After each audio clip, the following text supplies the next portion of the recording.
Okay, so I want to talk about something, a concept called flow. It's a fascinating concept, really important for artists and designers and makers, students and thinkers, and anybody else really. And the key kind of theorist with flow is a guy called Mihai Csikszentmihalyi, which is an incredibly difficult name to say, almost impossible to spell, but I'm going to put that in the description. And Csikszentmihalyi talks about this idea of being in flow. He uses a couple of analogies, but the analogy I'm going to use is one that I kind of like, and it's about running. So I go running. Every couple of days I go running. I run the same route, same distance, and sometimes it's really easy, and sometimes it's really, really hard. And I wonder sometimes why that is. I'm eating the same food, so it's not the food. It could be perhaps how I'm feeling that day. Maybe I'm a bit under the weather, or maybe the weather itself. That's always nice. Not very nice running in the rain or running in a heat. All of these kind of things are things that I think about, and they affect the way I'm running. And sometimes they affect the way I'm running so much that it makes it almost impossible for me to run. And then sometimes I don't think about anything like that. I don't think about the veggie burger or the donut that I'm going to have as a reward for doing this run, because veggie burgers and donuts are the only reason to do a run, by the way. I don't think about anything like that. When I'm just running without thinking, I'm in what Csikszentmihalyi talks about as flow, or another way of putting it is in the zone.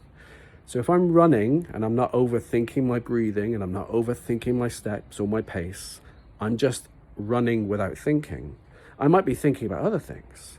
I might be thinking about the poem that I'm writing, or the lecture that I want to pull together, or maybe I've got an idea for something else that I want to do for a film. All these different things, those are going to be in my head. I'm not going to be thinking about my running, and I'm going to be thinking about my breathing.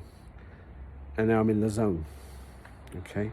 And sports stars, sportsmen and women, they have this thing. So if you think about Andy Murray when he's playing tennis, he's hitting a ball back at Novak Djokovic that's been hit at him at 120 miles per hour.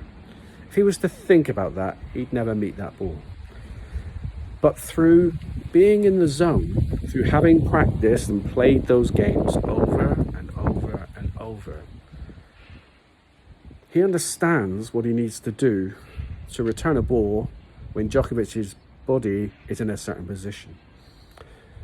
And he does it almost without thinking. And that's being in the zone. Other sports stars, you could talk about David Beckham and his free kick against Greece that took England to the World Cup in Japan. That ball, he would have played that ball in his head 1,000 times. But he would have actually physically taken that shot many, many, many thousands of times in training and in football games. And so it's intuitive. He's not thinking about it. The moment he starts thinking about it, he'll start to overthink about it. So that's why when you see sports stars, they often take a moment and they blow their cheeks and they just relax and they get in the zone. So that's kind of what Csikszentmihalyi is really talking about when he talks about flow. It's related to a concept called proprioception, which is the idea that the body understands its position in the world. And a way I can explain that is if I close my eyes, I can still touch my nose. That's proprioception. That's why I can do that. It's why once you learn to walk, you can walk. You understand that one foot in front of the other. You're understanding the space. And maybe if you take a step back because you understand your position within, you do this without thinking. Okay? And in a way, that's a kind of flow. Okay, so that's the concept of flow.